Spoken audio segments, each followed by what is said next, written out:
Versículo 17 do capítulo 1, diz assim: O Senhor fez com que um grande peixe engolisse Jonas, e ele ficou dentro do peixe 3 dias e 3 noites.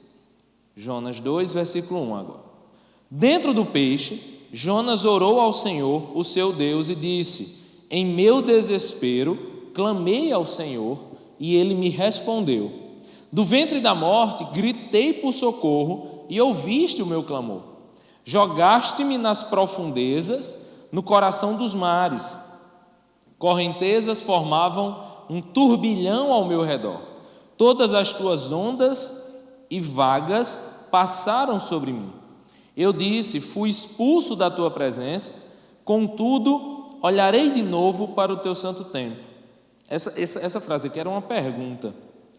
A melhor tradução é: fui expulso da tua presença, olharei de novo para o teu santo templo. As águas agitadas me envolveram, o abismo me cercou, as algas marinhas se enrolaram em minha cabeça. Afundei até chegar aos fundamentos dos montes, a terra embaixo, cujas trancas me aprisionaram para sempre. Mas tu trouxeste a minha vida de volta da sepultura, ó Senhor, meu Deus. Quando a minha vida já se apagava, eu me lembrei de ti, Senhor, e a minha oração subiu a ti, ao teu santo templo.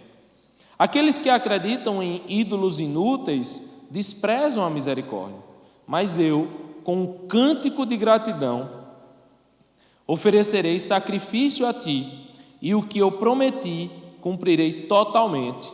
A salvação vem do Senhor. E o Senhor deu ordens ao peixe, e ele vomitou Jonas em terra firme.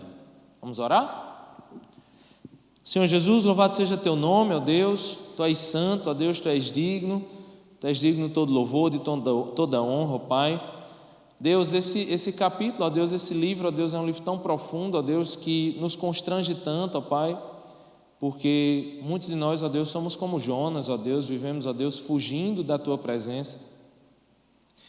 E esse capítulo especialmente, ó Deus, é o capítulo em que o Senhor usou de tanta misericórdia com a vida dele, ó Deus, e o que nós pedimos essa noite a Ti é misericórdia, Senhor, misericórdia de nós, misericórdia dos nossos pecados, misericórdia pelas nossas omissões, Senhor, que o Senhor possa, Deus, falar aos nossos corações e tocar a nossa vida hoje, ó Deus. Obrigado por tudo, obrigado por esses dízimos e ofertas, que o Senhor possa abençoar essa comunidade, ó Deus, para estar sempre diante de Ti e abençoando o pobre e a viúva, Senhor. Assim que nós te oramos e agradecemos em nome de Jesus. Amém.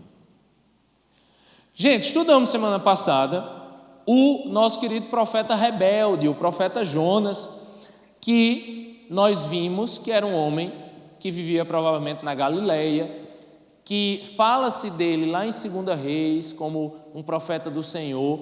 Esse profeta Jonas, que havia já profetizado em outros momentos, né, na história de Israel, ele já era conhecido como um profeta, mas ele recebe uma incumbência de Deus de pregar uma cidade extremamente pecadora, uma cidade muito parecida ali com o pecado de Sodoma e Gomorra, né, no fato de Deus dizer: a maldade desse povo subiu até mim, assim como ele disse em Sodoma e Gomorra. Então era uma cidade que com certeza vivia numa imundície de pecados muito grande. E Jonas, por um motivo que eu só vou dizer na última pregação, Jonas se recusa a pregar para essa cidade, nega o chamado de Deus, desce a uma cidade portuária. Nessa cidade portuária, pega um navio para o lugar mais distante que você podia ir de navio à época, que era a cidade de Tarsis, sudoeste da Espanha. Então, vai para o lugar mais longe possível. Na viagem, o barco começa a balançar com a tempestade. Os marinheiros, todos pagãos, descobrem que o problema do navio, da tempestade, era o pobre do Jonas, jogam Jonas no mar, se convertem, porque percebem que quando joga Jonas no mar, o mar para, a agitação, a tempestade para e tudo mais, prestam sacrifícios ao Deus verdadeiro, não mais aos deuses pagãos que eles fizeram no começo do capítulo, e a gente parou aqui. Parou no momento em que nosso querido amigo Jonas é jogado ao mar pelos marinheiros, mesmo que muito temor, fizeram isso com muito temor, a Deus, mas entenderam que essa era a única forma já que o problema era com Jonas. E aí nós paramos no momento em que a Bíblia diz que um grande peixe, não é uma baleia, né? O texto no original não é baleia, o texto no original realmente é grande peixe. Que peixe é, Tiago? Vou dizer para você. Sério? Vou dizer para você qual é, vou lhe explicar o problema desse peixe, pelo menos da forma que eu entendo.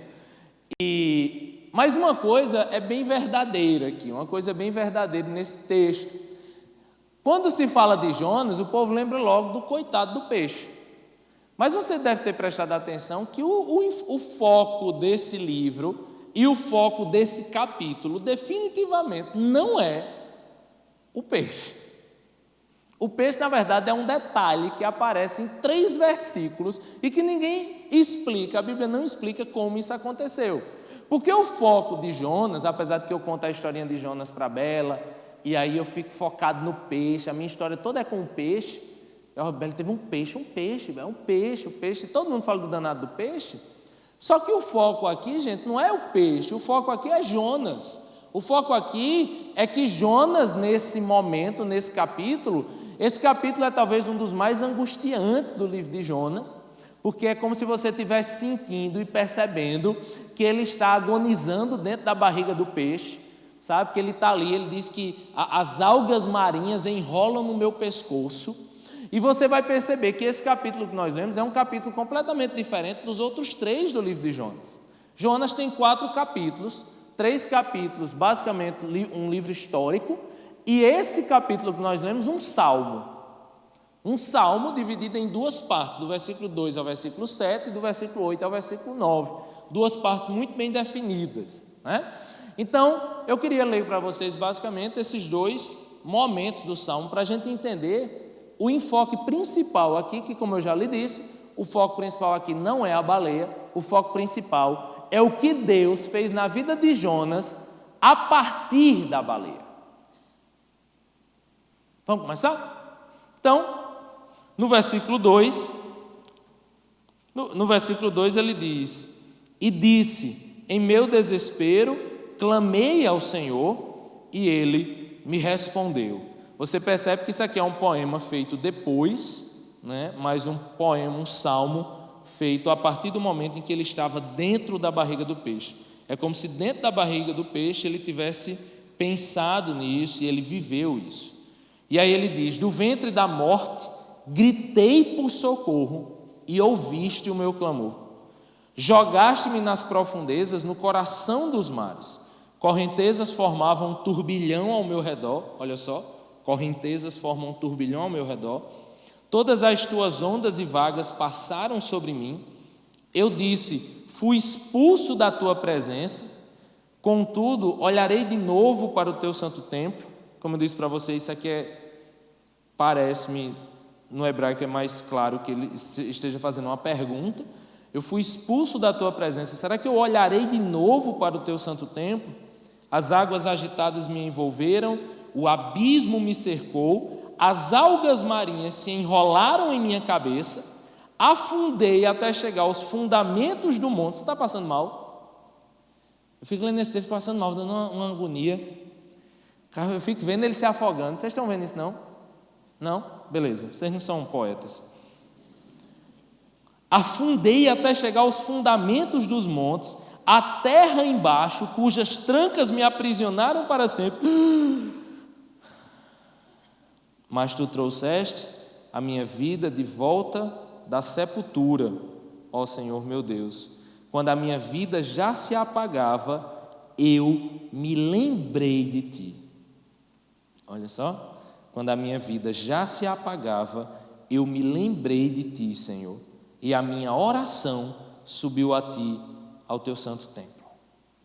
Gente, esses primeiros versículos, a gente percebe que Jonas, ele está dentro da baleia, dentro do peixe, está sentindo toda a angústia desse momento, né? Tá ali, se não morto, que isso é uma das teorias, que Jonas teria morrido realmente na baleia. Se não morto, Jonas está em um estágio de agonia, né? Um estágio ali final de vida. E nesse estágio final de vida é interessante uma palavra, ele diz que ele afundou até os fundamentos da terra. É como se ali ele estivesse já se entregando em seu último fio de vida. Eu estou afundando. E é interessante que desde o capítulo 1 a gente vê que Jonas vai caindo. A gente vê que Jonas vai descendo. Você vê que ele está na Galileia. Aí o texto explicitamente diz que ele desceu até a cidade de Jope. Depois diz que ele entra num barco e diz que ele desce até o subsolo do barco, do navio. Depois o texto diz que ele é jogado debaixo do mar. Jogado no mar, debaixo do mar é longe demais. Jogado no mar, desce mais. Depois ele vai para dentro do peixe. Depois ele diz que ele afundou até os fundamentos da terra, como se ele estivesse dizendo que eu estou debaixo da terra, eu estou morto. E se você for lendo o texto de Jonas nesse sentido, e o descer e subir no hebraico, ele tem um significado sempre muito poético de vida. Mas Jonas vai caindo, e você lê a história de Jonas toda é uma queda, sabe? É um homem que no começo fala de toda a sua história como um profeta, dos seus pais, a sua bibliografia lá em 2 Reis e tal, só que é um homem que está em queda, gente, em queda livre, é um homem que está com a vida caindo, é um homem que está destruindo a sua vida, é um homem que só afunda, é uma pessoa que só cai, só se destrói, sabe? Só se acaba. Essa é a história de Jonas. Até o versículo 7. Até o versículo 7, a vida de Jonas só desmorona, gente. Até o versículo 7, a vida de Jonas só se acaba, só se vai, sabe? Só se perde, ele só desce, ele só vai para os lugares piores da vida. A Bíblia diz que o pecado, eu acho que essa é a melhor definição de pecado, o pecado é um abismo que chama outro abismo. Não sei se vocês já viram esse salmo, acho que é um salmo isso. É um abismo que chama um outro abismo. O pecado é um abismo que chama um outro abismo. Todo pecado é um abismo que me leva para outro abismo. Eu acho que o grande problema do pecado é esse, é porque a gente nunca se satisfaz no pecado e nunca existe um limite para o pecado. As pessoas sempre tentam buscar algo a mais. Então é mais ou menos assim.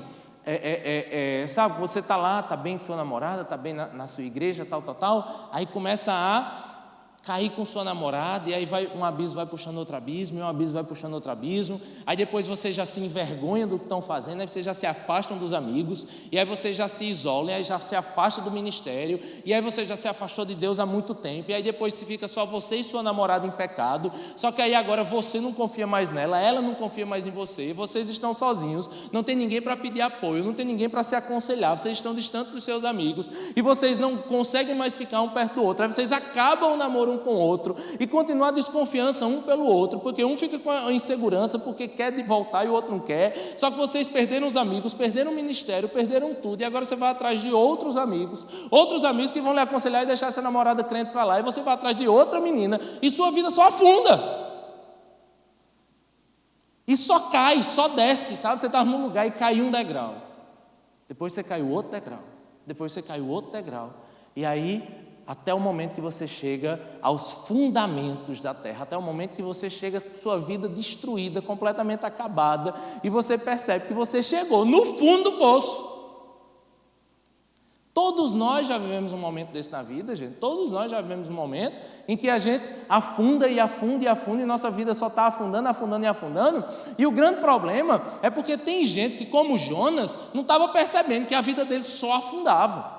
A vida de Jonas só afundava, e é como se ele não estivesse percebendo. Até que surge um milagre na vida de Jonas, gente. E o maior milagre na nossa vida, muitas vezes, é uma baleia. O nosso milagre, o milagre de Deus, muitas vezes na nossa vida, é quando Deus pega algo como um grande peixe, qual é o seu grande peixe, né? Qual é o seu grande peixe? Qual é a coisa que lhe afoga? Qual é a coisa que te leva para os momentos de maior tristeza da sua vida, de maior desespero da sua vida? Quais são os maiores dilemas da sua vida? Porque talvez esses dilemas da sua vida é o peixe que Deus coloca na sua vida para poder te levar para o lugar certo. E é só no momento que um grande peixe aparece na sua vida que você cai em si. E o que o texto diz, que Jonas fala, ele diz: afundei, no versículo 6, afundei até chegar aos fundamentos dos montes, cheguei à terra embaixo, cujas trancas me aprisionaram para sempre. Mas tu trouxeste a minha vida de volta da sepultura, Senhor. Versículo 7. Quando a minha vida já se apagava, eu me lembrei de ti, Senhor. Eu me lembrei de ti. Eu gosto desse texto, eu gosto dessa frase, sabe? Quando minha vida já estava, sabe? Eu me lembrei de ti. Tem um versículo no Filho Pródigo que eu gosto muito. Vocês conhecem a história do Filho Pródigo? Conhece? Alguém não conhece? Né? Se não conhece, vai ter vergonha de dizer, beleza.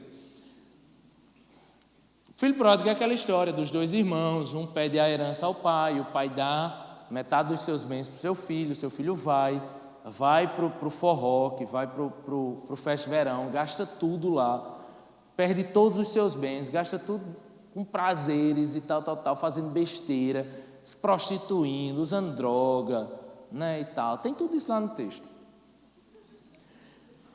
Aí tem um momento que ele perde o dinheiro todinho, fica com vergonha, quer voltar para casa, mas não volta porque a gente é bicho besta, a gente é bicho orgulhoso. O pior pecado é o orgulho, né? O orgulho é um negócio trágico. E aí diz que ele lá no orgulho não volta para casa, ele vai pedir emprego no lugar, até que chega num lugar e a única coisa que ele tem para comer, que ele tem para comer é nesse miojo. Nesse miojo é ruim. Mas é comida de porcos. E a Bíblia diz com essas palavras, né? Diz que na hora que ele se vê nesse momento comendo comida de porcos, a NVI diz que ele caiu em si. Acho massa isso. Caiu em si. Jonas lembrou do Senhor. Ambos os casos, eles estavam no fundo do poço. Ambos os casos, eles estavam nos fundamentos da terra. Eles estavam no lugar mais fundo que eles poderiam estar. Mas é lá no fundo do poço, é lá no fim de suas vidas, é lá no momento mais trágico de sua existência, que eles caem em si, que eles lembram do Senhor, que eles percebem que sua vida sem Deus não tem sentido nenhum. Eu tive um momento que eu me converti e foi um momento que eu caí em mim, sabe? Foi um momento que eu lembro que eu conto isso é muito forte, mas eu nunca fui um cara que tive desejo suicida, nunca tive isso, nem tenho, graças a Deus. Sei que isso para muita gente é uma doença e tal, mas eu lembro, assim, no dia que eu me converti, eu passei em cima de um viaduto, da Epitácio Pessoa, em frente ao Bradesco, tem uma delegacia ali perto. Eu lembro que eu passei ali, eu estava com uma vida tão que eu olhei assim e senti o desejo de me jogar. E eu lembro que eu fui para casa, tal, aceitei Jesus em casa, ouvindo uma música, tal. E aí quando eu olho para isso, eu faço, meu Deus, olha onde eu estava. Olha onde minha vida estava destruída. Eu não era mais eu. E talvez o pecado seja isso, né? O pecado nos animaliza. O pecado, ele mostra muitas vezes algo de nós que a gente nem imaginava que tinha, nem imaginava que era, nem imaginava que um dia poderia fazer. Mas o pecado, ele faz isso na nossa vida, ele nos afunda e nos destrói. Mas a bênção desse texto é que Jonas, nos últimos momentos de sua vida, ele cai em si. Todos nós, talvez, muitos de nós, um dia nós caímos em si. Um dia a gente lembrou do Senhor. Um dia a gente estava lá no fundo do poço e a gente lembrou do Senhor. A gente lembrou que isso que a gente estava vivendo, ou que a gente está vivendo hoje, você talvez esteja vivendo hoje, talvez esse seja o maior fundo do poço que você já viu na sua vida. Talvez esse seja o mais longe de Deus que você já chegou. Talvez esse seja o lugar mais longe de você mesmo que você já viveu. Você nunca foi essa pessoa que você é hoje. E a pior coisa na vida é quando a gente não se reconhece. Uma vez eu fui aconselhar uma menina num namoro que tinha acabado, e ela estava naquela noia de novela da Malhação, sabe? Ligando e invadindo o Facebook do cara e lendo as conversas do cara, sabe? Aí não conseguia mais entrar no Facebook dele, porque agora ele trocou a senha, aí conseguiu entrar no Instagram dele, e lia as conversas dele, e aí depois não conseguiu mais entrar no Instagram, aí foi inventar, aí ficava o dia inteiro olhando as contas dele, não conseguia mais estudar, não conseguia mais fazer nada. Até o momento que ela olhou assim e fez: pastor, isso não sou eu. Eu fiz: eu sei, minha irmã. Isso é o pecado que lhe faz afundar até o lugar mais profundo que você poderia chegar. Mas a bênção, gente, a bênção é que Jonas afunda até esse lugar, mas ele se lembra do Senhor. E quando ele se lembra do Senhor, ele começa uma fase na vida, que é o tema principal dessa mensagem, é que a gente começa a perceber a restauração na vida de Jonas, que está no versículo 8 e 9. Olha o que acontece na vida de Jonas, versículo 8. Aqueles que acreditam em ídolos inúteis desprezam a misericórdia, mas eu, com um cântico de gratidão, oferecerei sacrifício a ti. O que eu prometi, cumprirei totalmente. A salvação vem do Senhor. A primeira coisa que Jonas percebe quando ele cai em si, quando ele lembra do Senhor, ele percebe que esse mundo é um mundo de vaidades. Esse mundo é um mundo de idolatrias. Eu gosto muito do termo idolatria, porque idolatria é uma coisa muito genérica nas Escrituras. Idolatria é tudo aquilo que me afasta de Deus. Olhe para mim, preste atenção. Idolatria é tudo aquilo que tira Deus do meu foco, é tudo aquilo que me afasta de Deus, é tudo aquilo que me faz correr atrás de você, mas não correr atrás de Deus. Idolatria é tudo aquilo que me tira o foco daquilo que é o principal da minha vida, que é Deus. Então Jonas, nesse momento, ele diz: olha onde eu caí na idolatria. Eu caí na idolatria, porque o mundo, gente, é um mundo de idolatrias. Existia um filósofo que ele chegava para as pessoas e perguntava isso. Ele perguntava: o que idolatras? Porque ele dizia que toda e qualquer pessoa, para viver uma vida normal, ela precisa idolatrar algo, ela precisa se firmar em algo, ela precisa de algo que seja a razão da vida dela. E aí eu pergunto: o que idolatras? O que idolatras? Porque muitas vezes a gente não passa de idólatras, né? A gente não passa de pessoas que idolatram sei lá o quê. Vamos falar das idolatrias de hoje, né? Tem gente que idolatra time de futebol, né? Muita gente, os flamenguistas estão aí para testificar isso. A gente tem gente que idolatra MMA, né? Nossa, MMA, Fórmula 1, tanta coisa assim. Tem gente que idolatra a namorada, né? Essa deusa, essa tudo. Essa é minha vida, é meu eu, né? É meu passado, é meu presente, é meu futuro. Ela é o alfa e o ômega, ela é o princípio e o fim, né?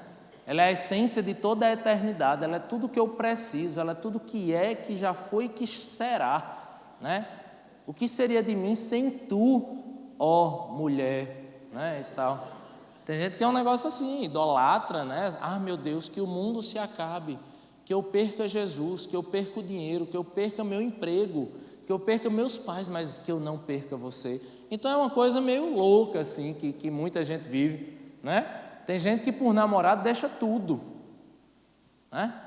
Jonas deixou algumas coisas, deixou o ministério dele, deixou muita coisa para fugir de Deus. A questão é que talvez você esteja aqui, você vai dizer: ah, Tiago, eu não tenho nada a ver com Jonas, mas você pode estar idolatrando muita coisa na sua vida. Aqui, você pode estar aqui cumprindo ou fechando ou cobrindo um papel no seu coração, mas seu coração pertence a outra pessoa.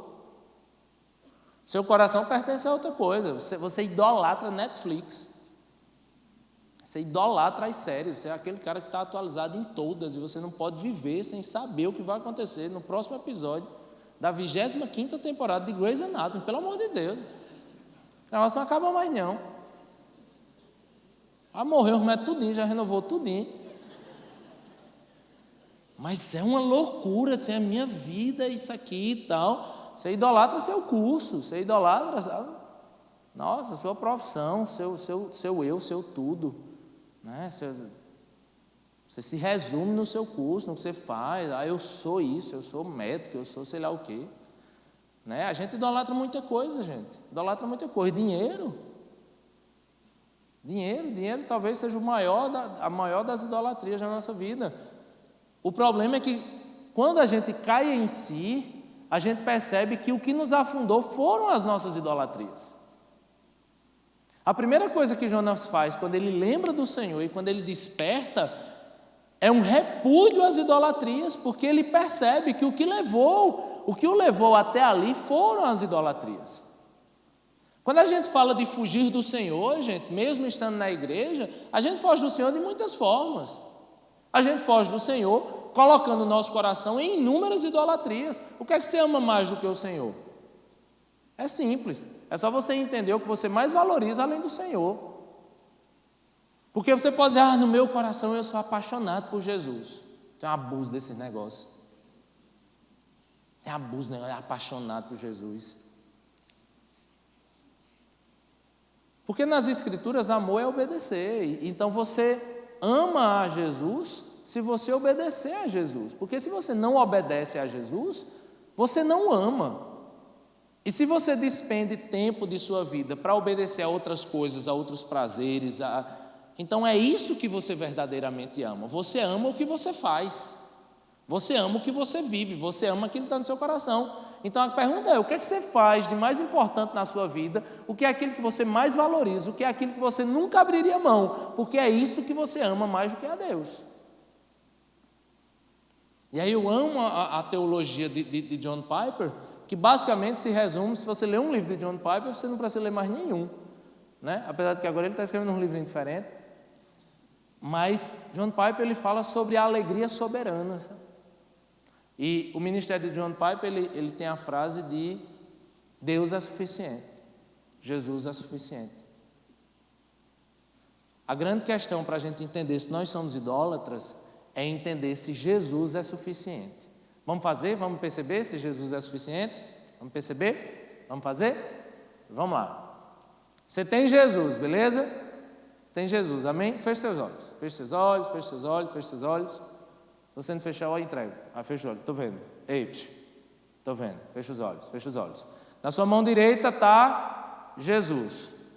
Levanta a mão direita assim. Segura a mão direita, segura a mão direita. Na sua mão direita tem Jesus. Na sua mão esquerda tem sua namorada. Ou seu namorado. Quem não tem namorado, está Santo Antônio. Pega Santo Antônio. Quem não tem namorado, você vai ter aí na sua mão esquerda o projeto do seu namorado. É um projeto metafísico dele. Olha assim, é a perspectiva do namorado. Isso é muito importante também, a gente idolatra muito isso. Então fechou os olhos, fechou os olhos. O que é mais importante para você? Jesus, porque eu sou apaixonado por Jesus. O que é que você mais pensa durante o dia? No boyzinho unção, no boy unção, em ligar para ele, em falar no WhatsApp com ele, em saber onde ele está, quantas vezes ele foi no banheiro, se já foi, se não foi, né? O que é que você pensa mais? O que é que você valoriza mais? Sinceramente, olhe sinceramente no seu coração. Tá, tira o seu boy unção daí da sua mão. Agora bote seu grande sonho, seu grande futuro profissional, você lá, ministro do STF. Você quer coisa pouca, você só quer ser Dr. House, bota aí na sua mão. Você quer ser dono da Odebrecht, então bota aí. Então levanta aí. Beleza? Botou os dois, botou seu grande sonho. Você diria não ao seu grande sonho para Jesus? Entendeu? Dinheiro, vamos botar dinheiro agora. Tira aí, tira a Odebrecht da mão. Bota dinheiro, é quase a mesma coisa.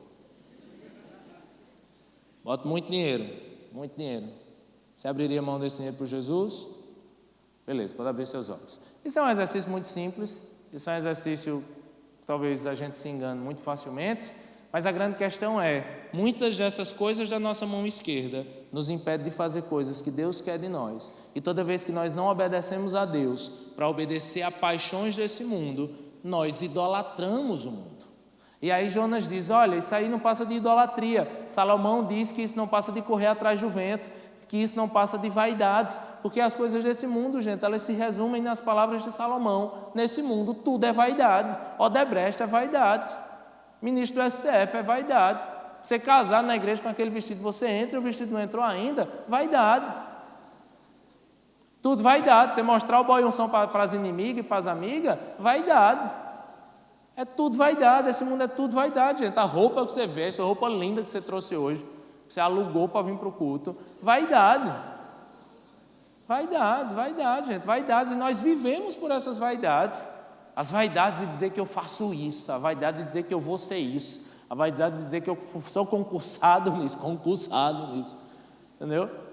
É tudo vaidade, esse mundo é muita vaidade. Eu lembro que nós somos levados a isso. Eu nunca tinha viajado além de de Recife, né? Você sabe disso, minha viagem mais longa era Recife. Aí eu fui para a lua de mel, fui em Gramado, conheci uma vez Gravatá, fui para Florianópolis, passei mal, pronto, meu roteiro máximo foi esse, as coisas que eu conheci na vida, né? Aí eu lembro que eu fui para os Estados Unidos, ano passado, pisando na cara das inimigas, tudinho. Eu lembro que eu cheguei no aeroporto assim, né? Cheguei no balcão da Gol, da TAM, sei lá o que era. Cheguei no balcão assim, aí um cara estava na minha frente, aí foi pegar o avião, fez, vai para onde? Aí o cara, São Paulo. Aí eu,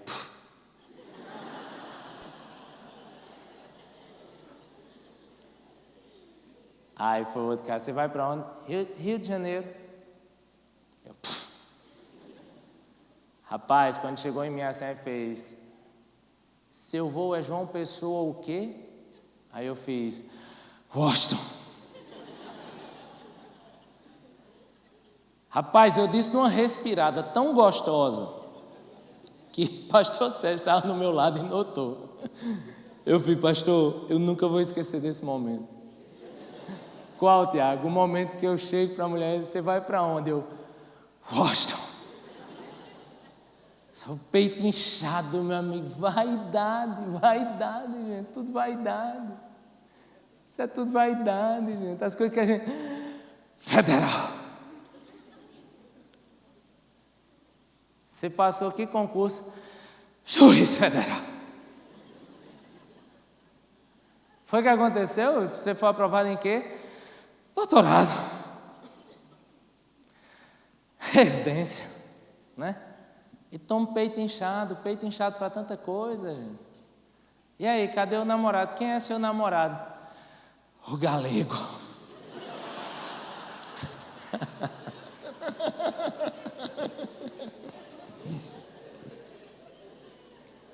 Qual eu não estou enxergando? O de 1,80 m.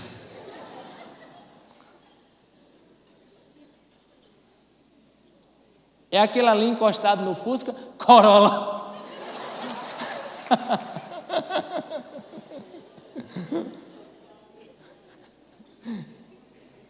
Pelo Corolla parece que é Joe o namorado, né? Joe é... Tudo vaidade, gente, tudo vaidade. A gente vive num mundo de vaidade, gente. Mundo de vaidades, esse mundo é um mundo de vaidades, é um mundo de idolatria. Aquilo que a gente mais valoriza, aquilo que a gente mais sente prazer em dizer para os outros, aquilo que a gente mais se alegra em fazer, em dizer, em pensar, isso tudo, gente, é idolatria. E eu não estou dizendo para você que isso quer dizer que eu vou viver agora uma vida, não, minha vida é Jesus, Netflix que se lasque. Deus me livre, né?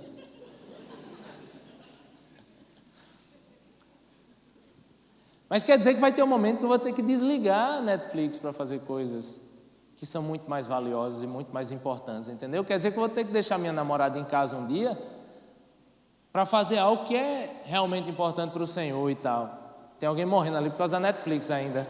Calma, gente, calma.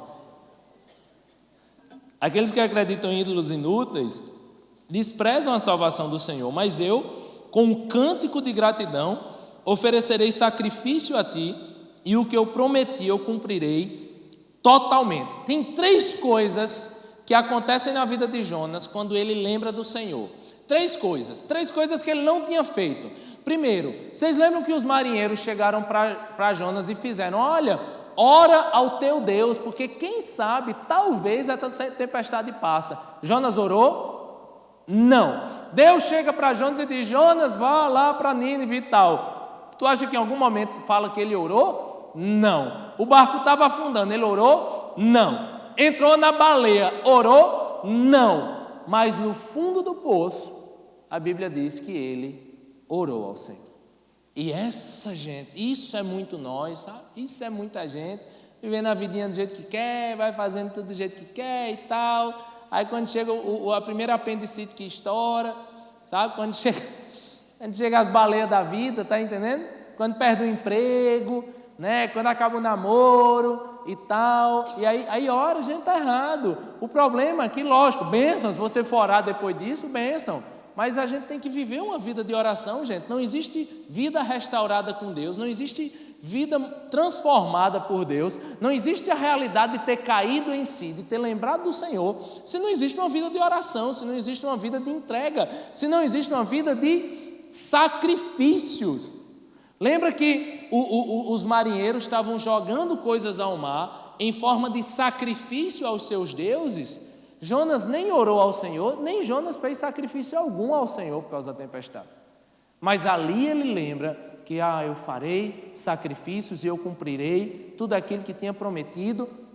O que Jonas diz aqui, gente, é que, Senhor, agora eu entendi, eu lembrei de Ti, eu percebi que minhas fugas eram por idolatria e agora eu vou cumprir o que o Senhor pediu. Agora eu vou cumprir, agora eu vou fazer. E agora eu vou seguir verdadeiramente o meu chamado. Que pena, gente, que tem gente que precisa entrar dentro da barriga do peixe, sabe, para fazer isso. Tem gente pena que precisa chegar no fundo do poço para fazer essas coisas. Que pena que tem gente que precisa começar a ser apertado pelo Senhor e sentir as coisas dando errado, e sentir que as coisas não estão andando, para que ele perceba que precisa voltar para o Senhor. Que pena que a gente só cai em si nos momentos de dor, isso é uma pena. Mas foi isso que aconteceu com Jonas. Do 2 ao 7, a gente vê um Jonas caindo em si. No versículo 8 e 9, a gente vê um Jonas sendo transformado pelo Senhor. Agora é um Jonas que ora, agora é um Jonas que sacrifica e abre mão das idolatrias da vida. Agora é um Jonas que cumpre o chamado de Deus na sua vida. E aí, quando Jonas é completamente transformado, a gente encerra com o versículo 10, que diz: E o Senhor deu ordens ao peixe, e ele vomitou Jonas em terra firme. Você está vendo que, voltar para a história do peixe, né? Você está vendo que a Bíblia ela não trouxe muitos relatos sobre esse peixe. Ela não falou tanto sobre esse peixe. Mas, se a gente abrisse nossas Bíblias lá, em Mateus 12, você vai ver que Jesus, em um momento, ele fala sobre o sinal de Jonas. Vamos abrir? Vamos abrir lá em Mateus 12. 12:38. Mateus 12:38. Diz assim: Então alguns dos fariseus e mestres da lei lhe disseram: Mestre, queremos ver um sinal milagroso feito por ti. Eu vou repetir essa expressão. O que é que os fariseus queriam, gente? Eles queriam Jesus ou queriam milagres?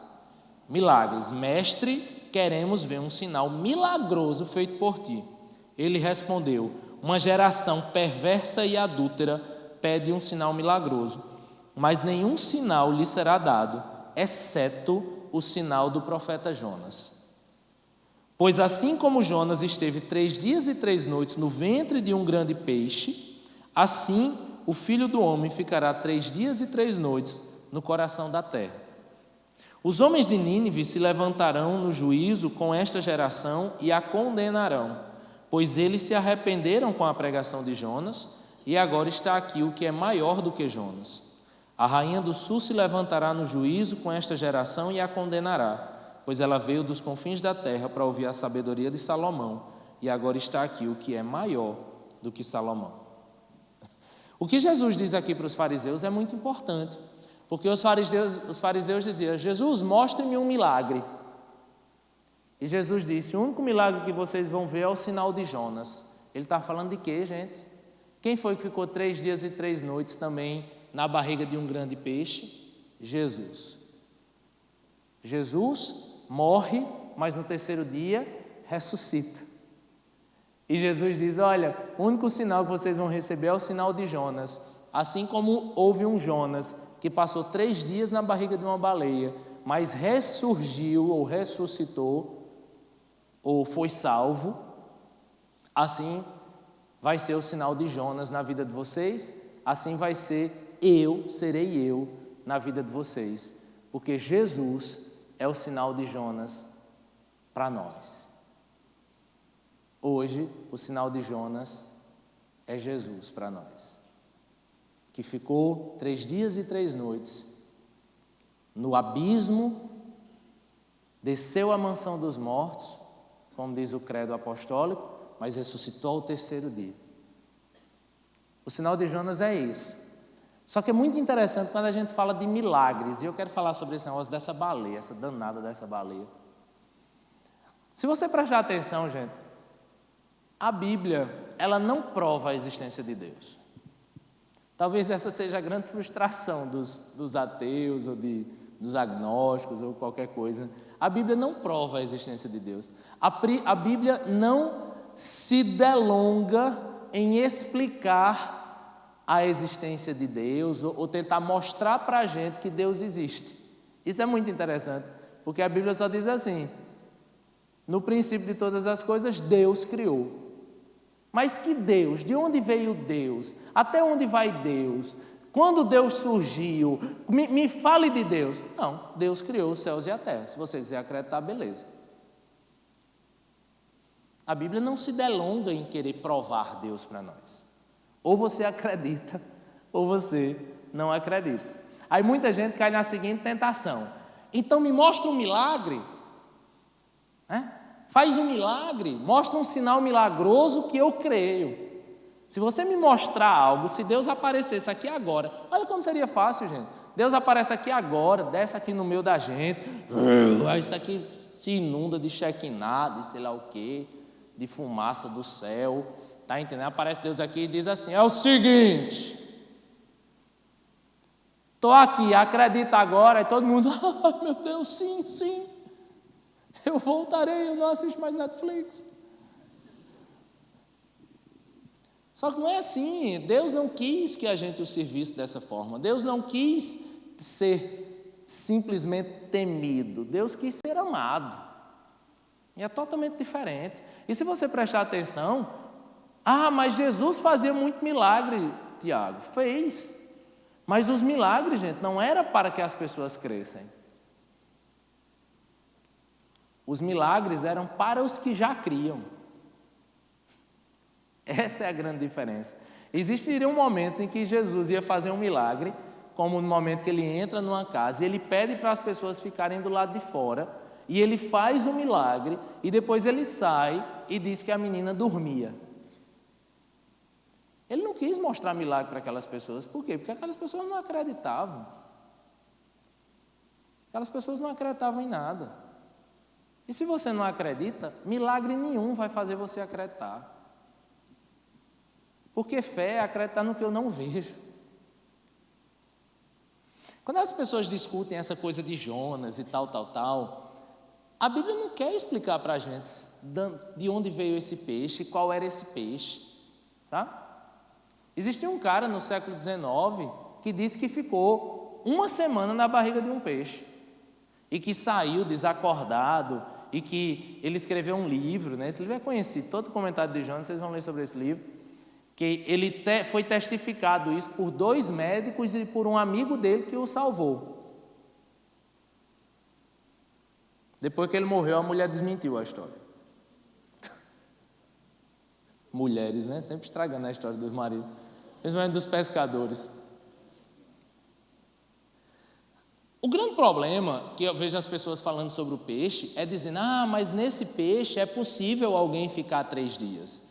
E aqui, se esse peixe lhe engolir dessa forma, e se você for magrinho, né, sei lá, você consegue ficar 3 dias num peixe. Mas, gente, a questão não é essa. Porque se qualquer pessoa conseguir ficar no peixe por 3 dias, isso não foi milagre. E as pessoas ficam querendo provar que é possível você ficar dentro de um peixe por 3 dias sem morrer. Mas se for possível, então o acaso botou Jonas naquela baleia e o acaso fez aquela baleia não gostar de Jonas, estava com H. pylori, estava com gastrite. A baleia ficou meio tonta por causa de Jonas e cuspiu Jonas e pronto. O grande problema de alguns teólogos que não acreditam em milagres é, primeiramente, achar que você precisa ter explicações científicas para um milagre. E não, gente, isso é uma leitura secularizada das Escrituras. O povo diz, no Egito existia uma alga vermelha que lançou sua tinta não sei o quê, e aquilo não era sangue, era alga. Era sangue, meu amigo. Deus fez sangue naquela água. Entendeu? Tiago, e a baleia? Eu não sei se alguém pode viver numa baleia, e eu não sei se Jonas não morreu, gente. Uma vez eu disse isso para uma amiga, eu disse, rapaz, a minha impressão é que Jonas morreu naquela baleia. Já que até hoje ninguém consegue provar que alguém consegue ficar vivo dentro de uma baleia.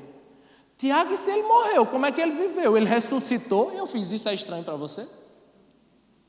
Isso é estranho para a gente que acredita em um Jesus que ressuscitou dos mortos? Em um Jesus que ressuscitou tantas pessoas dos mortos? Então, se Jonas morreu na baleia, eu não sei. Se Jonas conseguiu sobreviver na baleia, mas é impossível alguém sobreviver numa baleia, então é milagre. Entendeu? A grande questão quando se fala de milagre, gente, é que esse pensamento liberalismo, né, esse cientificismo, ele faz com que a gente queira entender tudo a partir da razão. E a gente começou a dizer que milagre é tudo aquilo que foge da razão. Aí você pega um médico que diz assim, eu não consigo explicar isso, foi milagre. É assim? Eu vi isso, um médico dizer isso uma vez. Eu não consigo entender o que aconteceu aqui. Pode dizer para todos que foi um milagre. Olha que soberba. Né? Isso parece humildade, né? Mas é mais ou menos assim. Se a minha grande mente humana não conseguiu entender, é porque isso é sobrenatural. Não, talvez ele simplesmente não soubesse o que aconteceu ali, mas algo racional aconteceu. Isso não é problema. A grande pergunta que eu faço para vocês é, só é milagre aquilo que eu não entendo? Porque se só é milagre aquilo que eu não entendo, então milagre é tudo aquilo que foge da minha grande inteligência humana, entendeu? Por isso que as pessoas, quanto mais estudam, mais se afastam de Deus, porque é como se elas estivessem dizendo assim, Deus, agora eu entendo sua criação. Né? É uma coisa mais ou menos assim. Uma vez eu vi um cara falando sobre milagre, e ele disse que tinha um casal chamado João e Maria. João e Maria moravam no primeiro andar de um prédio, e eles tinham umas plantinhas, eles cultivavam umas plantinhas. E João e Maria têm um jeito muito carinhoso de dizer eu te amo. Todo casal tem um jeito carinhoso de dizer eu te amo, não é verdade? Quem tem aqui um jeito carinhoso de dizer eu te amo? Eu te amo você. Todo mundo tem um jeito carinhoso, até com palavras feias, assim, a sua porca, sua porquinha linda, né? Mas tem gente que diz eu te amo dessa forma. Muita gente diz eu te amo, aí está tudo dizendo eu te amo agora do jeito deles. E os solteiros com Santo Antônio, né? Todo mundo tem um jeito de dizer eu te amo.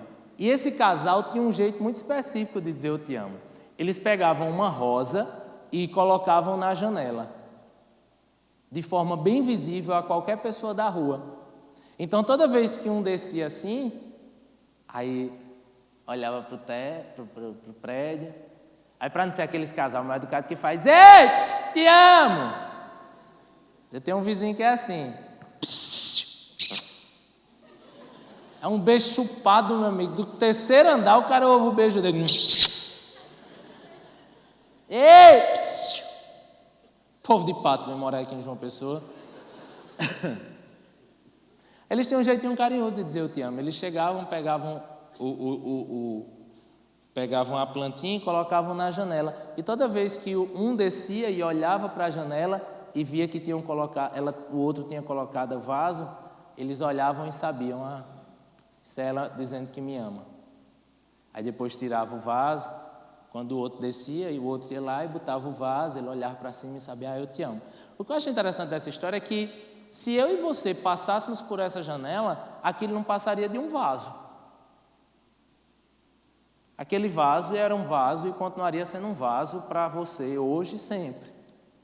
Só que para aquele homem, ele entendia que aquele vaso era um eu amo você da sua esposa. O que eu estou querendo dizer é que milagre não é aquilo que foge da razão humana. Porque se assim o for, toda vez que eu descubro uma nova coisa, a doença, a cura de uma nova doença, o remédio que pode curar não sei o quê, eu tiro toda a possibilidade de ver Deus fazer milagres através daquilo ali. Deus não age somente quando Ele contraria as leis da natureza. Deus age também quando Ele age de acordo com as leis que Ele mesmo criou. Então, o que eu quero lhe dizer é que aquela doença que você pode ter e que você não sabia como, mas foi curado, aquilo é um milagre.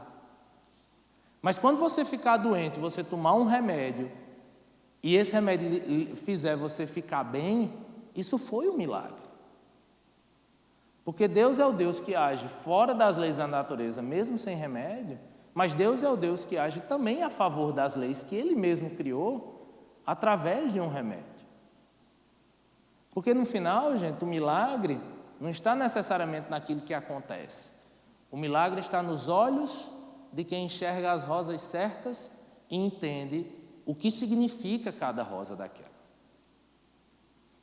O que eu quero lhe dizer é que não dá para saber se Jonas morreu na baleia, não dá para saber se Jonas sobreviveu à baleia, porque até hoje qualquer pessoa pode sobreviver na baleia. E eu também não sei dizer se aquilo foi um acaso, não posso dizer nada disso. Se qualquer pessoa poderia viver ali, se não, se morreria, se Deus fez um milagre e mantê-lo vivo, se Ele se manteria vivo mesmo sem um milagre, eu não sei dizer isso. E ninguém nunca vai saber dizer. O que eu sei hoje é que não se tem nada registrado de que isso seja possível naturalmente. Mas mesmo que seja, é milagre. É milagre. Porque só Deus sabe as rosas que Ele coloca na nossa vida. Porque o maior milagre de Deus, gente, é o de ter nos dado vida e vida eterna e vida em abundância. O maior milagre que Deus pode fazer na nossa vida é o milagre de transformar o nosso coração como um dia Ele transformou. Esse é o maior milagre que Deus pode fazer. Todo mundo tem uma baleia. A minha está aqui, brincadeira. Todo mundo tem uma baleia. Todo mundo tem uma coisa que o persegue, que o massacra, que, sabe? A minha são crises de ansiedade que eu tenho. Faço muita coisa, trabalho com muita coisa, tal. E aí, teve um dia que eu fui jogar tênis. Olha só, tênis. A banda pode subir já. Fui jogar tênis lá lá na Penha. Um condomínio lá na Penha. Eu moro aqui no Bessa. Aí fui, terminou o jogo 10 horas da noite. Eu morto de acabado, de cansado. Sem ar. Voltei sozinho para casa, 10 horas da noite, voltando pela estrada do altiplano, só eu e Jesus, né? Ninguém, abandonado, eu sozinho começo a passar mal. Começa a passar mal, o ar começa a faltar, e aí vem logo aqueles pensamentos de bênção na sua mente: vou morrer, não vou mais ter ar, e não tem um pé de gente aqui no meio, não vai ter ninguém para eu pedir ajuda, e ninguém vai me levar para o hospital, vou morrer dentro do carro, vão me achar amanhã só. Só pensamento de alegria vem. Aí eu olho para a caixa de remédio. Eu tenho um remédio que eu ando com ele, em caso de ter uma crise dessa, né? Nunca tomei, mas há 3 anos eu ando com ele. Nunca tomei mas eu ando com ele. Ainda não me livrei disso, não. Aí eu sei que eu já encarei ele assim. Aí eu fiz: se eu tomar e ficar bom, é Deus. Mas se eu também ficar bom sem Ele, é Deus. E aí, gente, eu lembro que eu comecei a gritar no carro: onde está o teu aguilhão, ó morte? Como diz lá em Romanos, né? Aí eu comecei a louvar, bem entoado assim, do jeito que eu canto, entendeu? Aí comecei a louvar o Senhor, comecei a dizer: Deus, se eu morrer, eu vou para a glória, que é verdade. Comecei a voltar à realidade, né? Porque, infelizmente, isso faz você sair da realidade. voltar à realidade. Se eu morrer, vou para a glória, estou salvo, Jesus me ama, eu amo Jesus, tenho certeza da minha salvação. E comecei a louvar o Senhor, louvar o Senhor, louvar o Senhor. Cheguei em casa, já estava bem, já vi que tinha conseguido vencer. E aí orei ao Senhor. Mas antes de começar a orar ao Senhor, eu fiquei meio assim, sabe? Eu falei, Deus, por que eu tenho que viver isso, sabe? Por que eu tenho que viver nesses momentos? Paulo uma vez questionou a Deus porque ele tinha que sofrer com espinho na carne. Todos nós temos espinhos na carne, todos nós temos uma baleia que nos persegue. Só que aí Deus disse, olha, mas esse espinho na carne, quando você está fraco, aí é que você é forte. Porque o meu poder se aperfeiçoa na sua fraqueza. Deus falou na vida de Jonas através do espinho na carne de uma baleia. E Deus fala na nossa vida, gente, a partir de tantos espinhos na carne. Deus fala na nossa vida a partir de tantas baleias. Deus fala na nossa vida a partir de tantos milagres. E aí você vai dizer, Tiago, isso é milagre? Isso é. Porque milagre, gente, é tudo aquilo que a gente reconhece como milagre. Milagre é tudo aquilo que nós olhamos e dizemos, foi Deus. Minha namorada, foi Deus. Meu trabalho, foi Deus. O dinheiro que eu consigo ter ou não ter, foi Deus. Minha salvação, foi Deus. E tudo isso é o quê? Milagres. Nossa vida, gente, é uma vida de milagres. Deus nos restaura através de baleias, para que a gente consiga ver os milagres que Ele faz em nossas vidas todos os dias. Que Deus possa restaurar a nossa vida e que você possa abrir os seus olhos para as flores que Deus coloca nas janelas da nossa vida. Que Deus nos abençoe.